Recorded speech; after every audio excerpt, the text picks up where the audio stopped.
programa Mercado e Ação de hoje, sempre às terças-feiras, 22 horas e 30 minutos, com reprise nas quintas-feiras, 23 horas e 30 minutos, e aos sábados, às 8 horas da manhã, recebe a psicóloga, professora, doutora Luciane Magalhães Corte Real.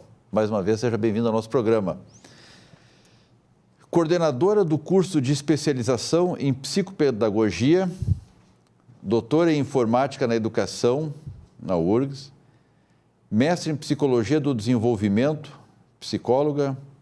É uma qualificação que levou bastante tempo para se aprontar, né? No mínimo uns 12 anos, desde a graduação. Luciane, a gente estava conversando antes sobre... Hoje em dia tem tantas formas de relação, de convivência sendo construídas. E como é que tu enxerga isso? Eu acho que isso é um plus para a nossa vida, né? E a vida da comunidade, das pessoas. Porque a gente está vivendo assim, uma outra forma de se relacionar. E nós, na universidade, a gente tem estudado bastante isso. Então, essa nova forma que a gente vê assim, ó, tanto crianças, adolescentes, adultos e até pessoas idosas nessas comunidades virtuais. Então, a gente pode pensar assim, grupos no Facebook, WhatsApp, antigamente era Orkut. Tudo isso aí vai transformando as pessoas, né? Tu tanto te transforma quanto te transforma o grupo. Então, antigamente a gente estudava muito grupos presenciais, Sim. Né? Nós tínhamos uma empresa, vamos supor, a gente ia estudar um grupo, como é que aquele pessoal daquela repartição, ou seja, daquele grupo de colegas estavam se relacionando. Agora a gente sabe que eles também se relacionam fora dali. A relação, né, não é mais somente presencial. Já tem um grupinho ali daquela empresa ou daquela escola que já tem um grupo de WhatsApp. Já acaba construindo, acho que até talvez intimidades maiores. Sim. Relacionado à própria existência do grupo. Isso, né? E essas afinidades, elas também são trabalhadas fora, né, desse grupo presencial. Só que esse grupo à distância, né, que eu estou chamando desse grupo à Sim. distância, esse grupo virtual, ele tem efeitos no presencial, né, nas relações de convivência do presencial. De que forma ele afeta? Vou dar um exemplo, assim, de uma empresa, tá? Eu acompanhei esses tempos, era uma empresa pequena, né? Onde uma funcionária se implicou com uma outra, né, por determinadas coisas. Ela formou um grupo no WhatsApp que, na realidade, a outra estava fora, tirou a outra. Isso aí começou a afetar a relação do grupo na própria empresa. Só que quem está por fora, ou a chefia, ou os outros estão por fora, não sabe o que está acontecendo. Então tem um lado nocivo. Seria interessante ter um mediador dentro desses grupos? Seria interessante, mas normalmente o mediador ele vai surgindo do próprio grupo. Né? Nesses grupos que não são grupos Acaba surgindo formados. não exatamente o mediador, mas uma liderança. Sim. Que vai se impondo pela própria liderança e não pela proteção à empresa, não pelos conceitos. Porque daqui a pouco tu começa a fazer algum tipo de assédio, algum tipo de bullying, que a empresa acaba sendo penalizada por não estar acompanhando, não estar sabendo ou não tomar providências. Sim. Porque a partir do momento que as pessoas, se tem qualquer uma chefia envolvida e ela sabe, ela teria a obrigação de proteger. Claro. Mas o que acontece é que, normalmente, esses grupos, as chefias não estão, né? A não ser que seja uma chefia que presencialmente acompanhe muito de perto o grupo, onde não tenha uma hierarquia muito grande entre a chefia e os funcionários. Então, às vezes, a chefia, claro, seria bom que a chefia tivesse, né, para mediar as coisas que estão acontecendo. Mas, como a chefia normalmente não está, acaba muitas vezes esses grupos ou sendo muito bons, né, para a empresa ou muito nocivos para a empresa. A gente pode ver os dois lados. Quando o grupo, né, é um grupo de construção, de cooperação. Mas ele acaba se tornando, dentro de estruturas menores de empresa, talvez, ou até empresas maiores, ele acaba se tornando um grupo paralelo de gestão. Isso. e ele começa, em algum momento, a conflitar. Ou ele anda mais rápido que a empresa, ou ele estimula que o grupo ande mais devagar do que a empresa. Acaba gerando também, ao mesmo tempo que ajuda a crescer, pode ajudar a diminuir, a enfraquecer. Como é o exemplo esse que tu falaste, criou um certo clima dentro da empresa que não criaria sem essa mídia virtual. Sim. Ou criaria, vou chamar o antigamente, antes do virtual. Antigamente resolvia em 2 tapas e estava liquidado. Ou às vezes ficava ali, uma fofoquinha logo depois do serviço, mas que acabava ali, né? Mas agora não, ela continua, né? E a gente tem estudado essas continuações. Como é que são essas... Fala um pouco disso. Como é que isso continua? Onde é que isso termina?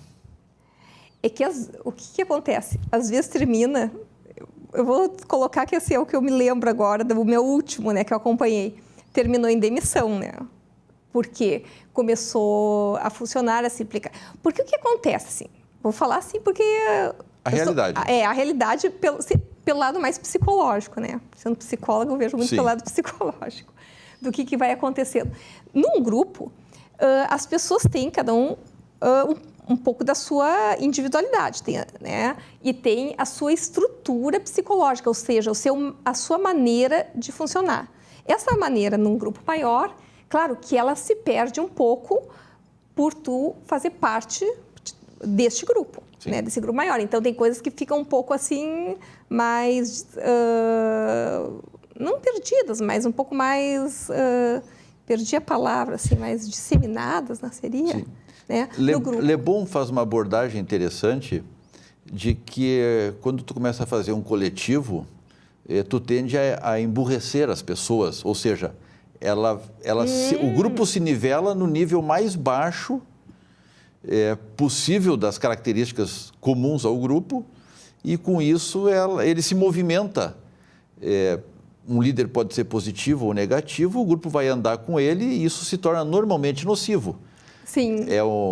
Pega aí a época de um movimento qualquer que saem detonando vitrines, detonando vidraças, virando automóveis e as pessoas que fazem, alguns mal intencionados, mas os outros seguem de bobo. Sim. É um fenômeno semelhante. Poderia fazer uma associação estando dentro de um grupo do WhatsApp, alguma coisa assim, as pessoas perdem o seu senso crítico e entram no embalo. A gente pode fazer, acho, uma analogia, né, a isso. Mas o que eu estava comentando, assim, se voltar um pouquinho antes dessa analogia, é assim, ó, que tu tinha perguntado na questão, assim, da própria empresa. Isso é bom, isso não é, como é que isso funciona, certo, né? Então, o que acontece? No grupo, além das individualidades, as suas estruturas psicológicas que as pessoas têm se perdem no grupo, só que o que acontece? Muitas vezes tem pessoas que têm problemas mais sérios e que, às vezes, quando tem esses grupos virtuais, eles começam a prejudicar o grupo, né? Sim. Ou, às vezes, quando tem pessoas com características de líderes no sentido, assim, de cooperação, solidariedade, né, e criação, se consegue criar várias coisas nesses espaços. Interessante isso. Surgem grupos de pessoas que não têm absolutamente nada a ver. As pessoas dos mais diversos rincões, como se diz aqui no nosso estado, né? O Facebook, por exemplo, não está falando mais do WhatsApp, um grupo que já tinha uma certa afinidade, eu tinha um vínculo, mas tu pega o WhatsApp, o meu amigo do Paraná, meu amigo da Austrália, e começa a existir confidências, Bom, isso é até muito aproveitado pelas pessoas do mal, assaltantes, ladrões, violentadores, enfim, que as notícias são bastante grandes nesse sentido de violência, né? E esse fenômeno, então, partindo de pessoas que não se conhecem, mas que criam grupos por um assunto qualquer ou por um pseudo-vínculo. Eu vou te contar um grupo que eu estou estudando, que é um grupo que o pessoal, assim, adolescentes e adultos, e até adultos, né, médios, não só jovens, estão frequentando, que são grupos de jogos digitais. Então, o que acontece? São grupos mais ou menos, eu acho, dentro do que tu está colocando. Eu estava estudando um grupo que é o grupo do LoL, que é um jogo que é o jogo mais jogado de todo o mundo, né? E dentro do LoL, né, crianças não, adolescentes, adultos jogam, eles formam pequenos grupos, né? E esses grupos são grupos que, às vezes, eles se encontram presencialmente, né? E daí vem gente que viaja de todo o mundo para se encontrar, né? Esses tempos teve em São Paulo o encontro de um grupo, né? E acabam se conhecendo, né? E acabam criando coisas juntos, né? Então, eu acho que esses grupos que eles vão se encontrando e que vão se formando, às vezes, sem ter... Tem alguma afinidade, mas as pessoas não se conhecem presencialmente, eu acho que são grupos também de criação, são grupos interessantes, né? A questão da solidão das pessoas tem a ver com isso? O grupo tem ajudado muito, né? Porque a internet, esses grupos virtuais, porque as pessoas, assim, muito sós, e a timidez também, né? Pessoas muito tímidas, a gente tem relatos de pessoas que, pegassem de estudantes, né? Que estão na escola e que não têm amigos e que começam a participar dos grupos e conseguem se abrir, conversar, colocar seus problemas, né? Então, é interessante, assim, ó, que dentro de um espaço presencial não conseguem se colocar, mas num grupo virtual conseguem. Agora me surgiu uma curiosidade. Nós estamos rodeando à volta o ambiente da empresa, né, com outros. Mas as pessoas mais idosas, a gente vê muito pegar um cachorrinho e tratam animais domésticos assim como filho. Meu filho vem aqui com a mamãe, coisa assim. São pessoas que, aparentemente, elas estão muito sozinhas. E esses grupos virtuais, de alguma forma, eles conseguem suprir? Porque eu tenho escutado falar, cada vez mais pessoas de idade maior participando de grupos. É uma busca, é uma alternativa? É uma alternativa.